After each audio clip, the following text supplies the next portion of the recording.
Welcome everyone to the Ontario Caregiver Organization's webinar series. These webinars bring together caregivers and subject matter experts to explore topics of interest to caregivers. We do this to support and engage chosen family, friends, and neighbors, really anyone who's caring for someone else. My name is Katie Muirhead, and I'm going to be your moderator for today. We begin this gathering by acknowledging the Indigenous peoples of all the lands that we're on today. While we meet on a virtual platform with people joining us from across the province, I'd like to take a moment to acknowledge the importance of the land that we each call home. The land that I'm standing on is the traditional territory of the Haudenosaunee and Anishinaabe peoples, many of whom continue to live and work here today. This territory is covered by the Upper Canada Treaties and is within the land protected by the Dish with One Spoon Wampum Agreement. Today, this gathering place is home to many First Nations, Métis, and Inuit peoples, and acknowledging this reminds us that our great standard of living is directly related to the resources and friendships of Indigenous peoples. As team members at OCO, we are learning about the lands from which we work, exploring how we can be meaningful allies and how we can support the recommendations from the Truth and Reconciliation Agreement. We do this to reaffirm our commitment and responsibility to improving relationships between nations and to improving our understanding of local Indigenous peoples and their cultures. We invite you to take a moment to reflect on the land where you are, and if you're not familiar with that, we will be sharing an interactive map that tells you which traditional territory your city or town sits on. And you can find that at native-land.ca. Our webinar today is called After Stroke Support for Caregivers, Finding a Path Forward. June is Stroke Awareness Month, and we're so pleased to have Suzanne Smith-Bayley from the March of Dimes Canada After Stroke program joining us today to share more about their program and what supports and services are available for caregivers. Suzanne is the National Manager of the After Stroke Program and Professional Practice at the March of Dimes Canada and brings a wealth of clinical experience as an occupational therapist in neurorehabilitation. Suzanne will be joined by some caregivers today as well, who she's going to introduce in a moment, and they'll be sharing more about their experience navigating the post-stroke experience and how the After Stroke program helped them as caregivers. Welcome, Suzanne. Thank you, Katie. Thanks for the great introduction and welcome. Good morning, good afternoon, depending on where you're joining us from today.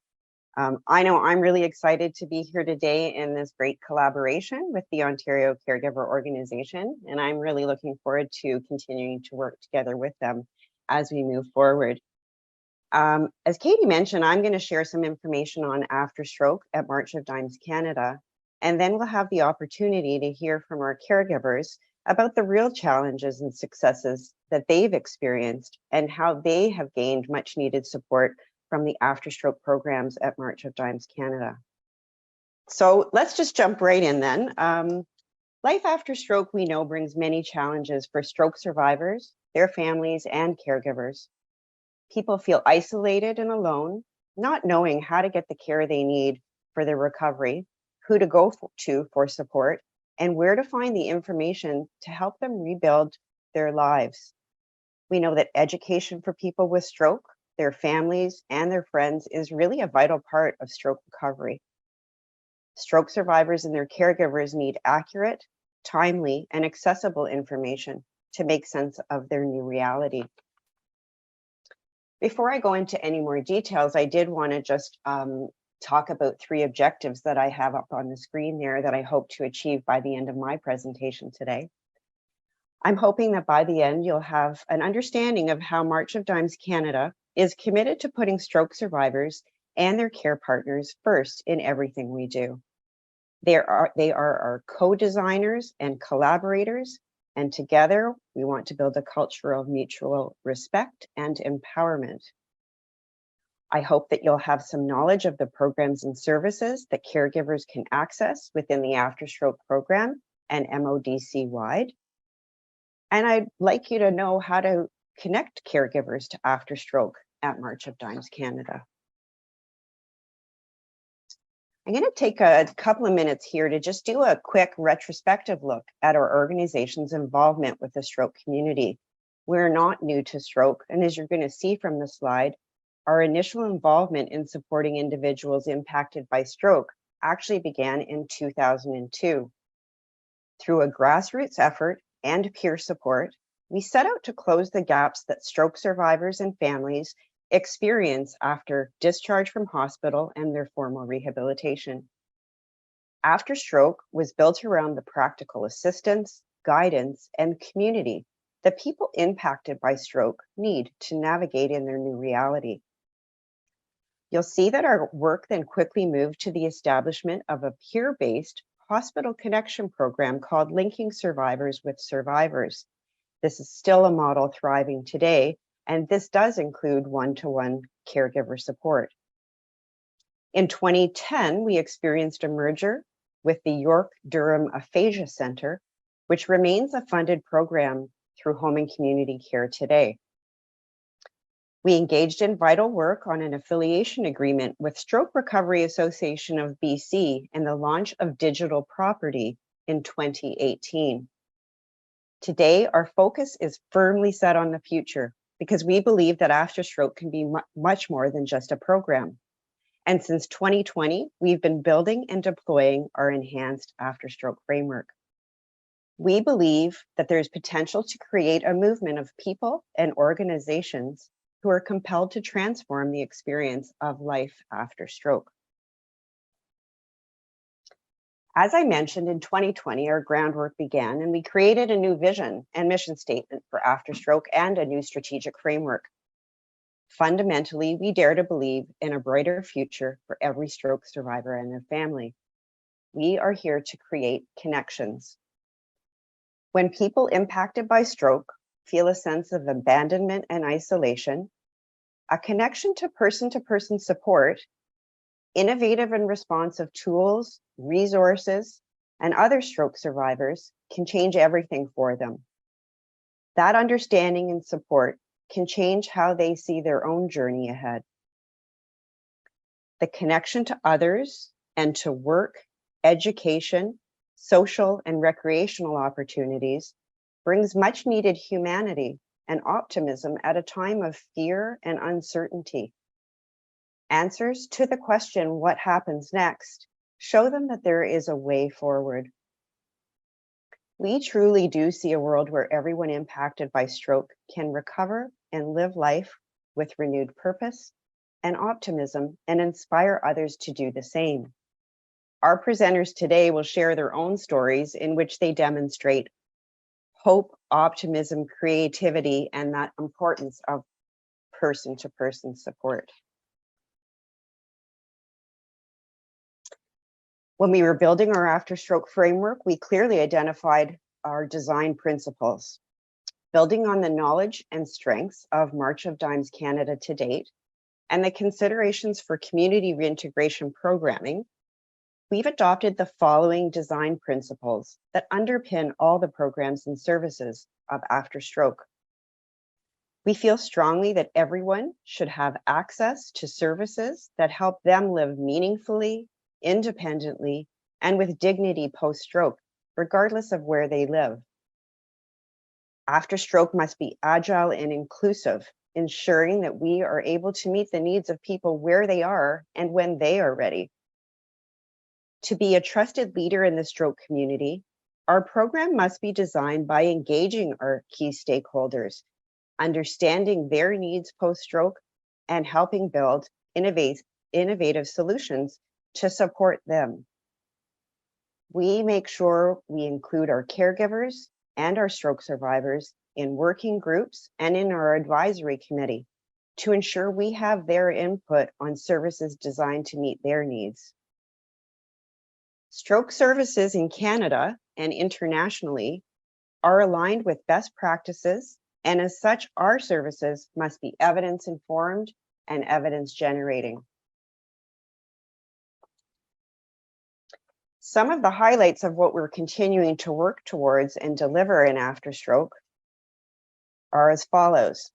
We continue to work to try to reach more people by improving the positioning of After Stroke, implementing awareness campaigns, and better marketing the program to people not only at the point of discharge from hospital, but along this entire stroke recovery journey. We'll continue to grow and enhance our hospital-based peer visitation program, collaborate across the care continuum, engaging clinical and non-clinical community services to support client-centered discharge and care planning. We have deployed an enhanced case management focused service model that provides tailored support from hospital to home. And that's through a network of community-based staff and volunteers who address the long-term practical, emotional, and physical needs of stroke survivors, their families, and caregivers. Within our personalized approach, we ensure seamless assessments, goal setting, and referral pathways through a standardized process so that individuals impacted by stroke can connect with the support that they need. We'll make sure that our information is easy to find. We've created a stroke support line so that people across Canada can receive timely guidance and navigation to community supports via telephone. Our new website, which I hope you've all had a chance to look at, features enhanced content and navigation. And we're going to continue to develop innovative tools and community-based programs to support people's health and social needs, as well as provide help and advice to get back into education or work and social activities.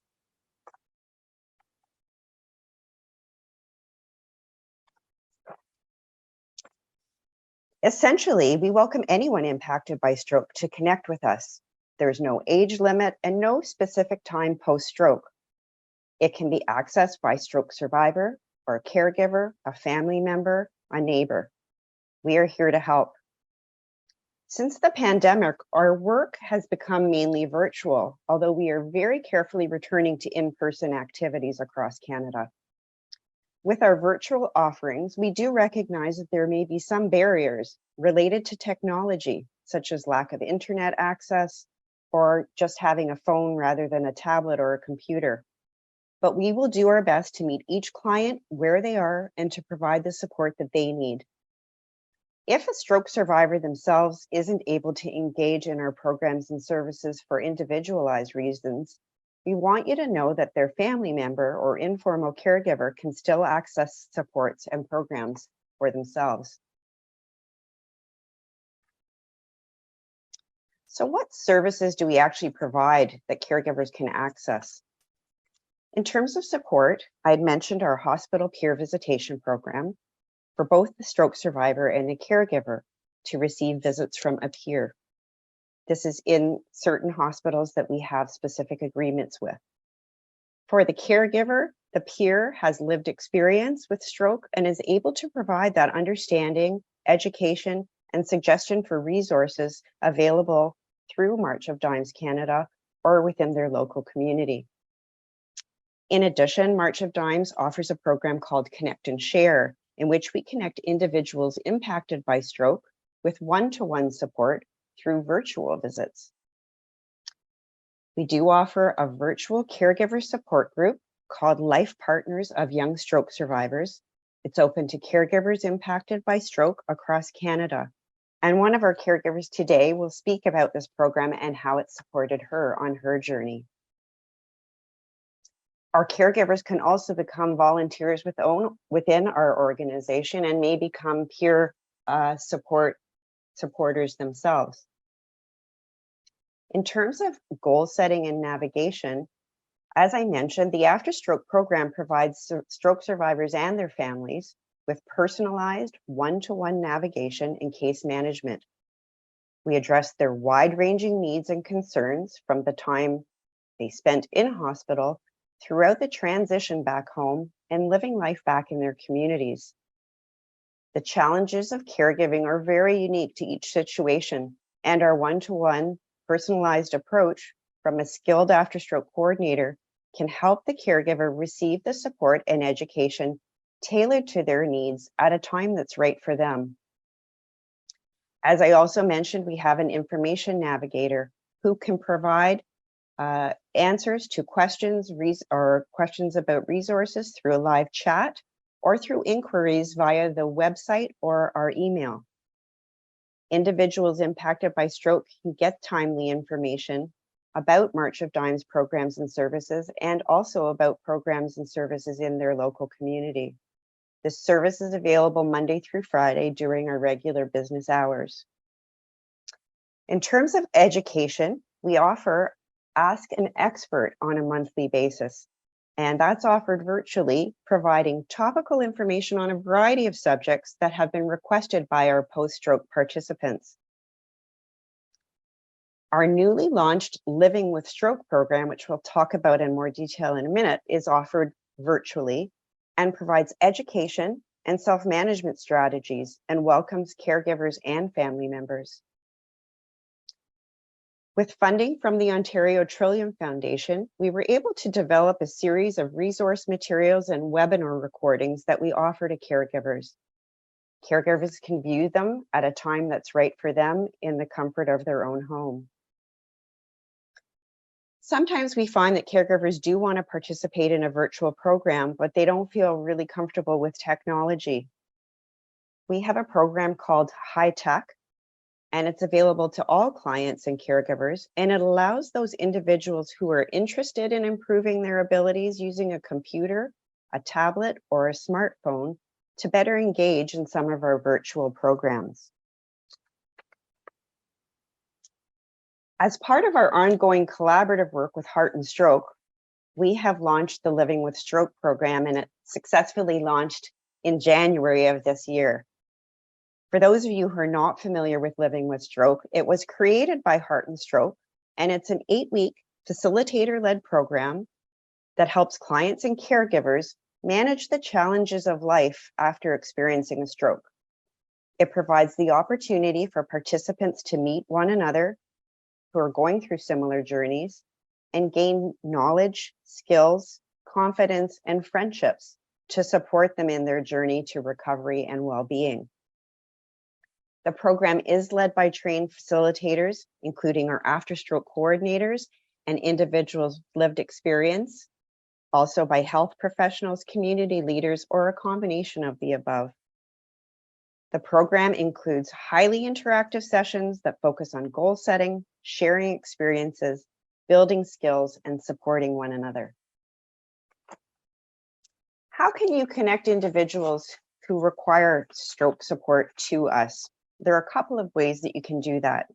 As I noted, there's the stroke support line that's operated live between 9 to 4:30 by our fantastic information navigator. Messages can also be left at this number, and inquiries will be addressed the next business day. Our website does have a lot of great information, and I encourage you to go have a look and see what's there. And on the website, there's a contact us form where it's easy to submit a question. Our information navigator will respond to your inquiry on this contact us page in a timely manner and connect you to resource and program information that you may need. In addition, on the After Stroke website, there's a health professionals link. And in this section, there's a community referral form. It doesn't have to be filled out by a health professional, and a caregiver or family member can make a self-referral. This form is downloadable and can be faxed through a secure line to March of Dimes Canada After Stroke. So I've come to the end of my formal presentation, and I want to thank you today for listening in. I hope I've achieved my objectives that I set out to do. And if you have any questions, I'll be fielding those at the end of the presentation today. I'm going to now turn the podium over to our first caregiver, to Jan Crow McManus. Jan works full-time as a clinical director for Community Living North Halton. She's got an extensive professional background in behavior therapy, autism, and leadership development. Her husband, Sven, suffered a stroke in 2016. She was dating him at the time, and they were married 1 year later. His stroke was catastrophic, and there was not much hope of recovery. Their past 7 years has been a journey of many twists and turns. Jan has learned to walk the talk of life with disabilities, and she welcomes the challenges of finding new ways to bring fun, activity, learning, and community into her husband's life post-stroke. while trying to maintain a career that she loves and some semblance of normalcy into their lives. Jan's going to now share her story as a caregiver. Welcome, Jan. Thanks, Suzanne. So this is a short version of our caregiving journey. So as Suzanne said, my husband Swen and I began dating in 2014. Our relationship was serious and full of adventures. I had a hard time keeping up with this guy with his athletic abilities that included international skiing and rowing. In February of 2016, at 59 years of age, Swen suffered a catastrophic stroke. In order to save his life, he underwent brain surgery, which resulted in him having 2 additional strokes. Swen underwent a second emergency brain surgery, which resulted in the need to place him in a drug-induced coma for several weeks. When Swen came out of his coma, he only knew his name and his birth date. He didn't even know my name, but he knew not to call me by the wrong name. When Swen was in hospital for over 6 months, and when he was released, he was still on a catheter. He was unable to walk, and he had to have his food pureed, and he needed assistance with feeding. In essence, he required full care. The recommendation at the time from the hospital was to have him placed in long-term care. I had no idea what the future would hold for us, but Swen was determined, and he was alive, and he was determined to make the best recovery possible. At the time, as a single mother and having raised 2 children on my own, I was just starting to enjoy my more independence and freedom. Now, I found myself being a caregiver to an adult whose future and prognosis for recovery was uncertain. Within a short time after arriving home, Swen learned to walk, the catheter was removed, and he returned to eating a regular diet.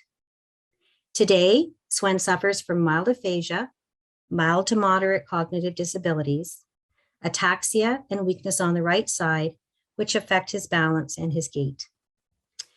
Swen and I were married in 2017, and for better or for worse, I intentionally made the decision to continue with this journey. It is fortunate to me, I have a very demanding but rewarding job, and it was very important to me to be able to maintain my career. It was the only normalcy in my life amongst the dozens of therapy appointments, medical appointments, activity planning, and coordination of transportation for Swen. It is fortunate for me that I have a very supportive employer and leadership team, or I would never have been able to maintain my employment. I continue to work a flex schedule around Swen's many medical and therapy appointments. There's many activities that he still is not able to attend independently. And we manage to fit in activities that we love to do together, such as paddling and skiing. Yes, he does still ski. Some of the activities that Swen is involved in and have we found to be very successful include ongoing regular weekly physiotherapy, the LifeMark Step Up Therapy Program, the Good Life Gym in our town. Swen has a fantastic personal trainer. Swen takes music lessons. He's learned to play the drums since his stroke. He participates twice a week in a program called the Time Program, which is a group physiotherapy program. He does therapeutic horseback riding. In the winter, he does adult disabled skiing. He does chair yoga. He participates in many of the March of Dimes virtual programs, such as discussion groups, the March of Dimes aphasia camps. We participated in the Halton Aphasia program, and Swen is an avid member of their book club. The Halton Vision Clinic, Brain and Balance Clinic, the Oakville Stroker Swimming Program, and the Active Living Center in our town, where Swen spends time carpet bowling, playing darts, playing pool, playing euchre. And we also participate in activities with our local Legion. These activities make up a weekly schedule that's full and that Swen is able to do somewhat independently. A few weeks prior to the beginning of each season, I spend time on Google collecting newsletters of programs that Swen is already participating in, and sitting with our town recreation calendar to work with Swen to plan his schedule for the upcoming season. So building circles of support. I've had the opportunity to participate in the Halton Aphasia Caregivers group, as well as the March of Dimes Young Partners Caregiving group. These groups have allowed me the ability to discuss topics that I might not feel comfortable discussing with my friends and family. Topics range from intimacy to the stress of having to think and plan on behalf of another person. I really enjoy hearing where others are on their journeys and obtain great ideas from what others are doing.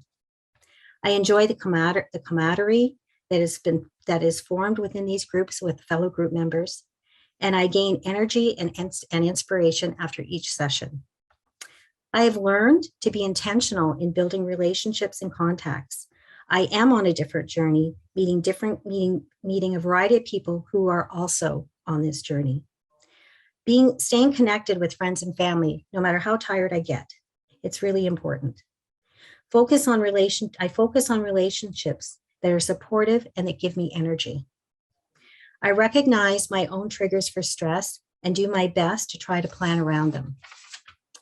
Many days, I wonder how I'm going to make it through from one day to the next. But having goals and things to work towards, and most importantly, to celebrate, all help me to get through those days. Live life like it's your last day. I know all too well how life can change in the blink of an eye. I am so exhausted some days that by evening I feel cheerful, nauseous, and irritable. That's when I know that I have to stop and figure out what I need, and most often take a nap. Some days I battle fear for the future. What happens if Swen loses the skills that he has, or worse yet, he has another stroke? And that fear leads to anxiety, anger, and resentment, which cause me more stress and diminishes my energy. I know to insist on time to myself. Like early in the mornings, I love to sit in my garden. I take long walks with my dogs and my miniature pig. I have dinner with my friends. I give thanks for what we do have, and I have to stop several times a day to take stock of what I am doing. I often say to myself, I'm okay, and I'm having fun. I've learned to live in the moment. I love audiobooks and podcasts because I can tune out the rest of the world, and I can multitask if I want to. I laugh, and I allow myself to have a good cry when I need it. And most importantly, but most difficult of all, I have learned to ask for help. Building independence and confidence. The more independence that Swen has, and the busier he is, the more freedom I have. Keeping a balanced daily activity schedule and routine helps us both to do the things we need to do, as well as the things we want to do. We balance the activities that we do apart, as well as the ones we do as a couple. We challenge ourselves to try a new activity or place to go every couple of weeks. I have learned to take calculated risks to be able to enhance independence, to be able to enhance my independence as well as his. For example, I do have to go on business trips, and I haven't done that for a long time because of my fear of leaving Swen alone. Visiting family out of town on my own. These are things that I've started to do after 7 years. I have developed expertise at accessing technology to increase independence at home and in the community. We use Lifeline at home. We have in-home cameras, and Swen has a tracker on his phone so that I can track him when he goes out driving on his scooter. Shoot for the sky and see what happens. I've accepted that I'm on a different journey than what I expected, with lots of curves, peaks, and valleys. I am actively building a new normal and modeling this for my family. Bad things can happen to good people, but there is still hope, life, and fun to be had. Building resilience is a requirement for this job. It is important to me that people see us as a couple and see our abilities and our love and commitment to one another. We might have some different challenges, but we do our best to work around them. This past year, Swen and I were able to take a vacation with friends to a dude ranch in Wyoming. We also enjoyed a wonderful ski season and ski vacation.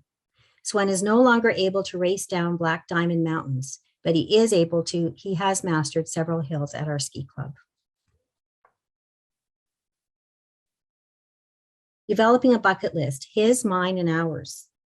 I am learning to develop my own bucket list without guilt so that I have my own things to look forward to. Recently, I attended a 3-day business trip at the Deerhurst Inn, and I was introduced to tree trekking. It was a great experience, and I came home energized. We're becoming more confident with vacation planning. We started with 1-day bus trips, and have enjoyed cottaging with friends and very short resort stays. But now we are planning now planning an Alaskan cruise. We find that traveling in a group is best for us. We also are planning a trip to San Diego with friends that we met on our trip to the Dude Ranch. And we're also planning to attend a family wedding in BC. It has taken us a long time to get to this point. I do not know what tomorrow will bring. I have to take Swen into consideration with every plan and decision I make, regardless of how large or how small. Caregiving for me has been a journey with lots of tears, laughter, fears, anger, resentment, love, and acceptance. New threads in the tapestry of life that I share with Swen. Caregiving cannot be done alone without the support of others, such as a caregiver support group, friends and family, and support professionals. Some days caregiving gives me such a deep feeling of fatigue. Other days, I feel a sense of normalcy, hope, and well-being. Sharing with others in my support group feeds my soul with new ideas, inspiration, understanding, and yes, laughter. Caregiving is about building a supportive community for Swen and I, where we are inspired by others, and in turn, we provide hope and inspiration to others that we meet along the way. Thanks for listening. Thank you, Jan. I know that I myself and everyone listening really appreciates that honest and very moving story. It's hard to be honest sometimes with the downs and the ups. And thank you also for sharing some very practical tips that I think will be super helpful to others on the call. Okay, thank you. All right, I'm going to introduce our next speaker, who is Eileen Naus, and she lives in Nova Scotia with her husband, Charles. Eileen works full-time as a facilitator for the Academy of Learning Career College in Nova Scotia, and in addition has roles as a mother, grandmother, friend, colleague, spouse, and caregiver to her husband, Charles. They embarked on their post-stroke journey together in 2012, and Eileen is going to share with you some of her challenges and successes and highlight that it's never too late to receive support as a caregiver. Welcome, Eileen. Good afternoon, everybody. In 2012, my 59-year-old husband had a catastrophic stroke.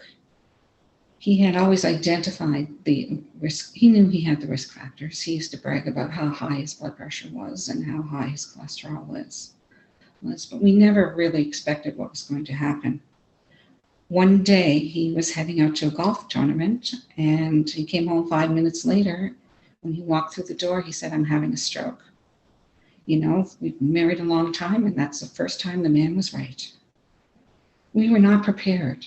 You know, Charles is an accountant. I never bothered looking into our finances or what bills had to be paid or anything else.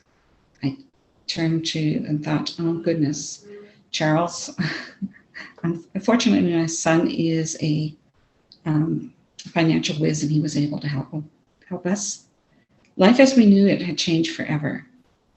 We have 2 wonderful children who live nearby, and they are supportive, but they have their own lives, and I don't like to put them through very much caregiving. Charles and I had to find a way to make our own way, and as a couple and as individuals. At the time of Charles's stroke, I was working full-time in the field of recreation. It required a lot of traveling, so I had to resign the position because I couldn't travel with peace of mind. Trying to organize caregivers and everything is like trying to organize the royal visit sometimes. So I decided to go back to school in 2015, and I received my diploma in business admin in 2016. At that time, the college asked if I wanted to become a facilitator, and I have been doing that ever since, so it's been 6 years. I work full-time during the day, but I've been lucky enough to find consistent and excellent support for Charles during the daytime hours. People want to know why you go to work, and other than financial reasons, obviously, it's to find another focus. Because if you stay at home and all you do is take care of an individual, you lose yourself. You have to find yourself, and you have to find out what the outlet is for you. I do have to do all the caregiving on weekends and evenings, and it can be exhausting. After dinner, Charles finds it more comfortable to move on to his wheelchair that he has been in all day and shift into bed. That's the time that I do my household chores and, of course, veg out on Netflix. At the beginning, and now even once in a while, 10 years later, I realized that life is never going to be the same. In the first few months and years, I found that I cried easily. I would notice an older couple holding hands, or I would see a sandals commercial on TV, and I would cry. And I realized because it wasn't going to be me, Charles and I were not going to be doing that. I now realize the importance of grieving. It is important to recognize the losses that occur when a spouse, family member, experience a major health event, such as a stroke. Let yourself cry. It's okay. You'll feel better afterwards. Find others who understand. Family, friends, and others have lived with experience and can provide some support. With some medical events, there's a difficult period, and eventually life turns back to normal with some modifications. With a stroke, that's not always the situation, depending upon the severity, of course. There are losses of life roles, hobbies, retirement plans, intimacy, financial successors, and loss of ability to take spur-of-the-moment plans. When Charles had his stroke, I had difficulty finding support for myself. My focus was on Charles, making sure he was safe, making sure that he had therapy, and then taking care of my family and making sure that they understood what was going on and how they could move forward. I could have used help. It would have been nice to have a group of caregivers who were impacted by stroke, as there is an implicit understanding of the situation when you have lived it yourself. I have wonderful friends and family, but it's difficult for individuals who are not experiencing post-stroke recovery to fully appreciate the magnitude of the change. I would have loved to have a support group, maybe even a walking group, get outside, get some exercise, and share the challenges that you're facing. Initially, a stroke happens, everyone is trying to move forward.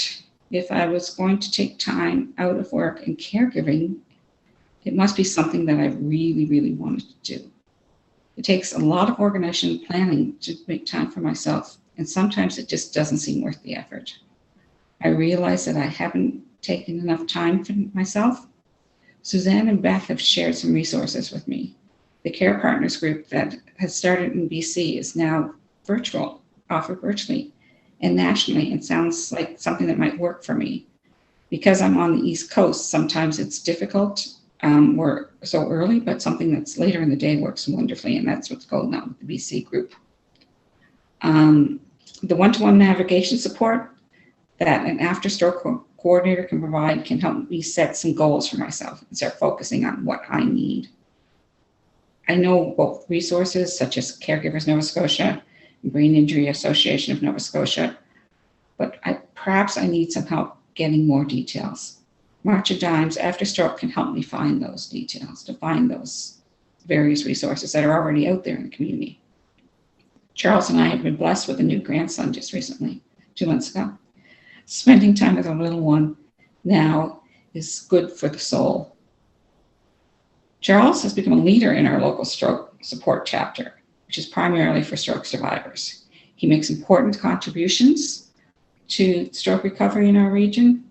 Although I don't have a lot of spare time, when March of Dimes contacted us to be part of a working group at the journey of stroke survivors and caregivers, we both agreed that it would be a worthwhile use of our time. Over the summer of last year, it was convenient, unfortunately, that was during COVID because I was off work, we met virtually with the working group that comprised individuals from lived experience, Suzanne, one of the after stroke coordinators, and the open lab team from UHN.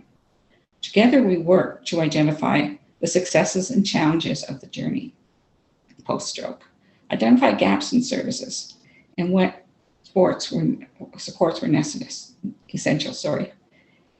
This work will affect other individuals who have experienced stroke. Because at the time in Nova Scotia, we were very limited in what was happening, and things have changed, and I'm looking forward to experiencing more. The opportunity of March of Dimes gave me an opportunity to learn, participate, and be heard for my own contribution through a caregiver's lens, which was really nice to actually take part in a group that was listening to the caregiver's perspective, because sometimes that kind of gets brushed away in the medical system. I hope that I provide some helpful insights and inspiration today. Thank you for listening. Have a great day. Thank you, Eileen, for sharing your incredible story and your determination and resilience that all the caregivers definitely are illustrating through their stories.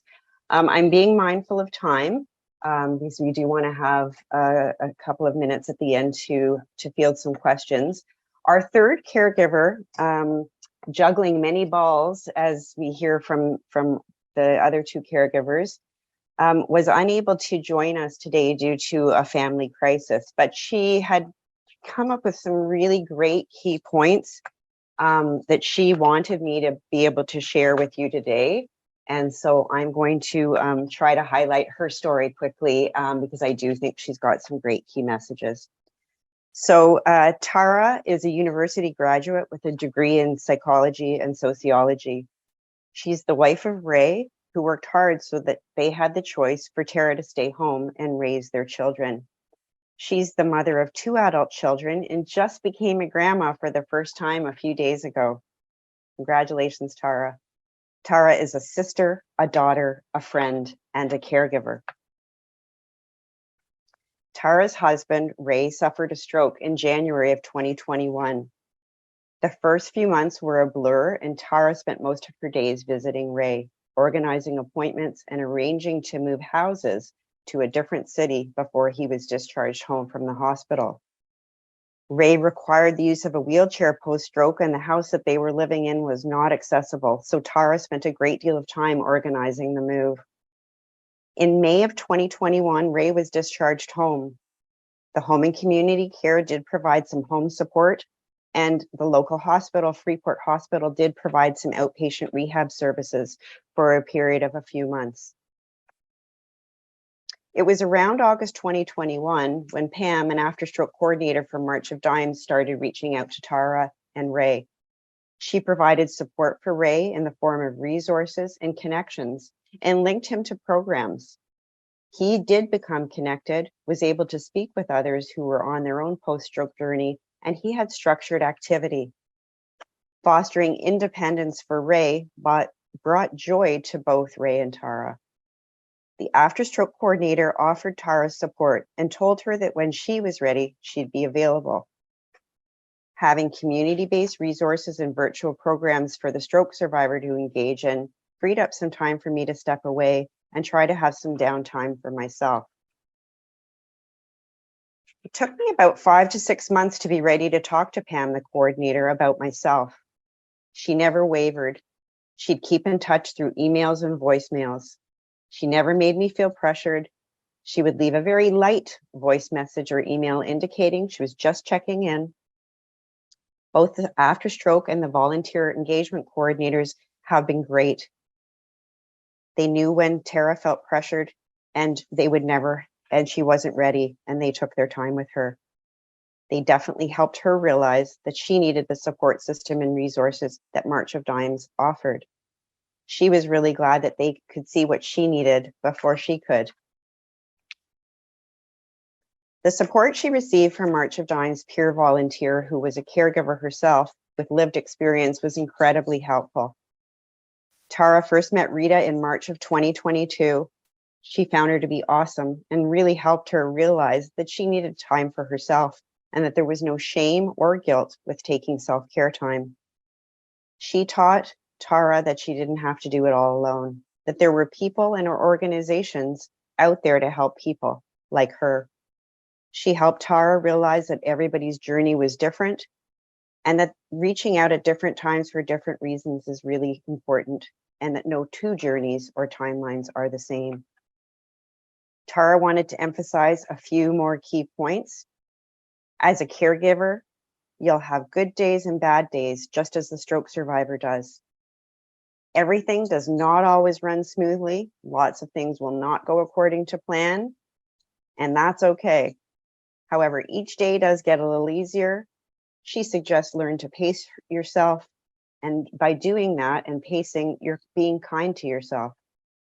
She found that routine helped really well. If you can get into a routine, she found that she could monitor expectation levels for herself and for Ray. Self-care and time for yourself is an absolute must. You may think you don't need it, as she did, but you do. You need it for your own mental health, and she can't stress that enough. Life will never be the same, but it can still be great. It's just a different life now. You have to make peace with that, and that's your new normal. The journey is a work in progress, and try to be open to change. She says thank you for listening to her story today. Thanks, Suzanne. Thank you for sharing her story, and thank you to Eileen and Jan for sharing your stories and teaching us a bit more about the After Stroke program. So we do have some time for questions from our audience, and we've had lots of wonderful feedback, thanking our presenters today for sharing their stories and their experiences. So if folks do have some questions for our panel today, please feel free to put that into the chat and we will bring that forward to them. And I'd like to invite Eileen and Jan to come back on screen as well. And you can go ahead and unmute yourselves if you like. Maybe what I'll do is I'll ask a question of Jan first, put you on the spot.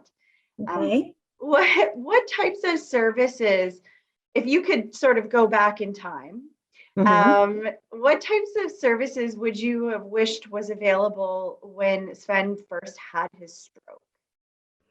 I think that certainly a service navigator or a case manager would have been really helpful, because it was very overwhelming to try to figure out what he needed and trying to maintain my household and my job and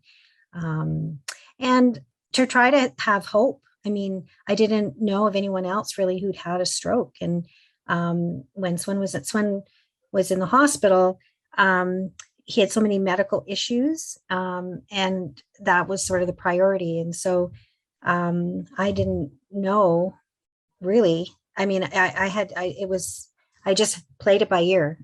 It would have saved me a lot of time and anxiety had I had access to a service navigator, even to brainstorm with somebody.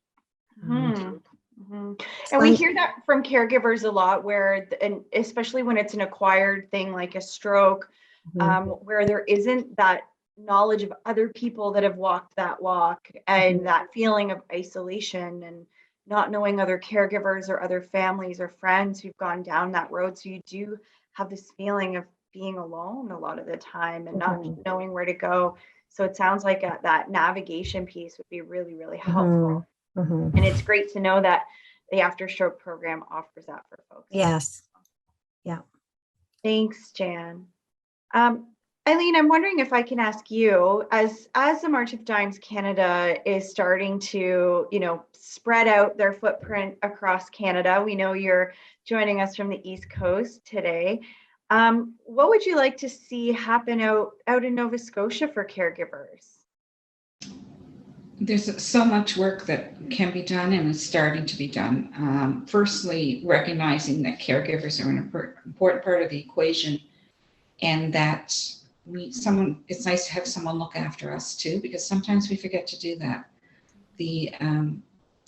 I've received more and more information coming from March of Dimes to try this resource and try this resource, and this may work for you. Originally, what I would have loved is have a directory. Okay, if you need to look into making your house more accessible, try these particular contractors.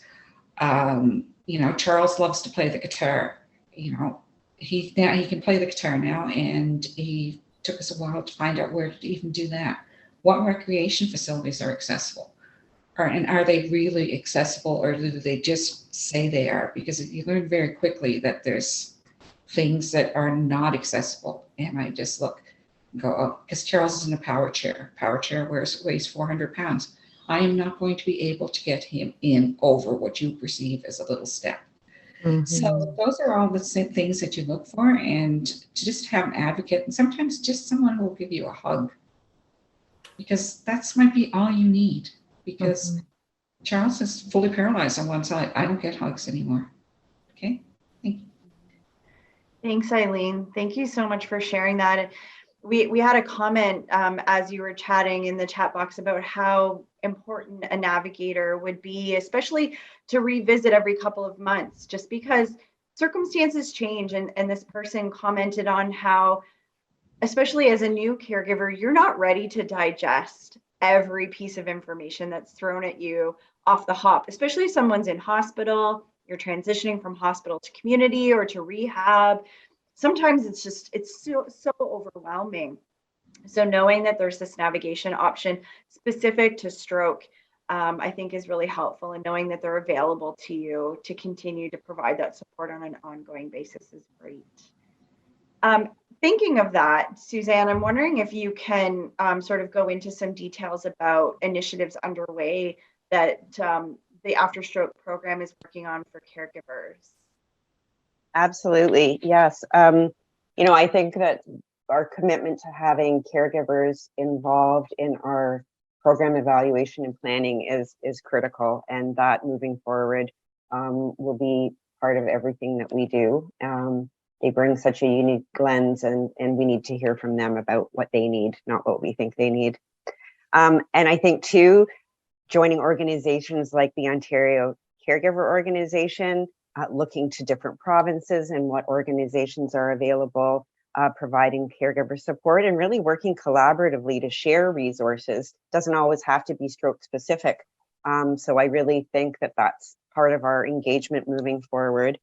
And then we have a really exciting project underway in After Stroke, thanks to a generous donation towards peer support in After Stroke. We have a multi-year project underway called Innovations in Peer Support. And this project actually involves the creation, the testing, and deployment of a peer support toolkit that will guide the design or redesign and implementation of peer support programs across Canada. And certainly one of those subpopulations is caregivers. And even within that caregiver group, there are other subpopulations. Everybody's caregiving experience isn't the same. Your time of your journey is different. The age of people caregiving has changed. And there are children of stroke survivors who may find that a caregiving group directed at them would be helpful. So our plan is to continue to work on the toolkit, and in its final version, when it's completed, we're going to be sharing this with other organizations who offer or intend to offer peer support services across Canada and hopefully internationally. So it's a very exciting project that will involve caregivers too. Thanks, Suzanne. Lots of great things to look forward to for sure. And thinking about across the lifespan as caregivers, we know that there are folks, that span. I know for me, I was a young caregiver for a person with a stroke. So I have some lived experience as well as a young person. And there's actually a question in our Q&A here saying, thanks for a great talk. Any resources for young children whose parent had a stroke? And I know that was something that would have been helpful for me and maybe some others on the call who are maybe younger caregivers to a parent or grandparent. Absolutely. I know I that think the March of Dimes is looking at various caregiving models.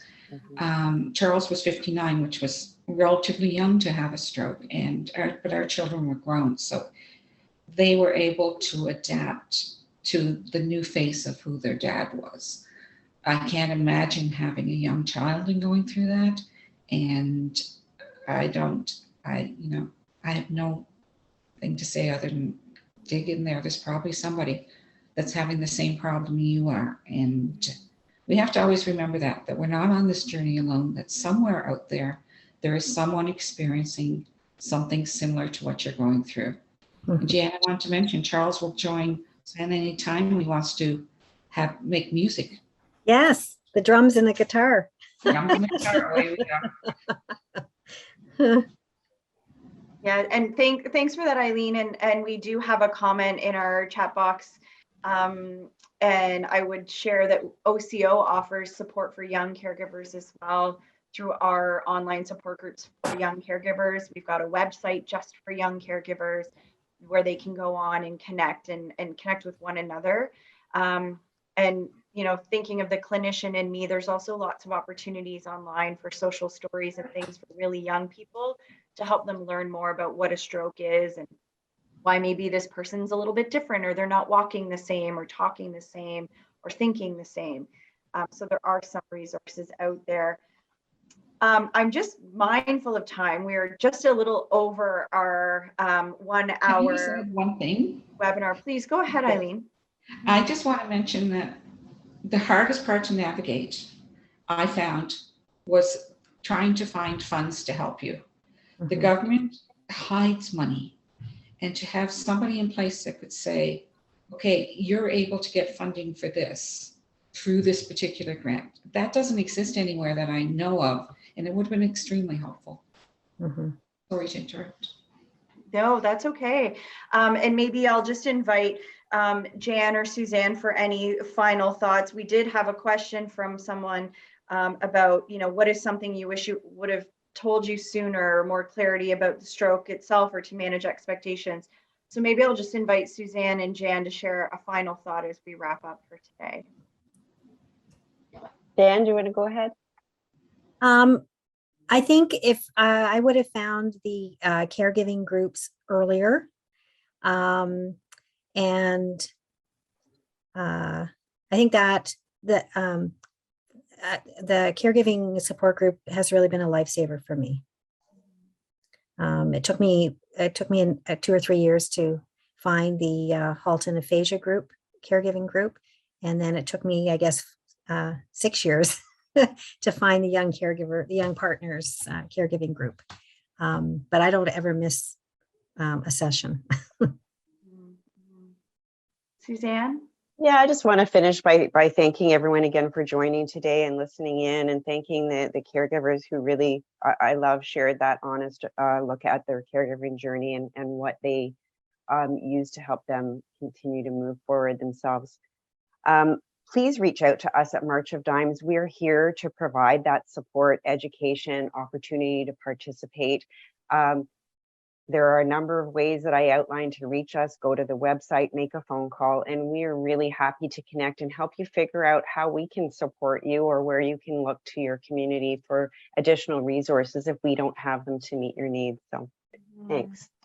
Thanks, Suzanne. And as we're wrapping up for today, I just want to again say thank you to Suzanne and Eileen and Jan for sharing your stories and sharing your resources with everybody. It's always so valuable to know more. from a lived experience about what you've been going through, and certainly more resources that are available in the community. So thank you so much.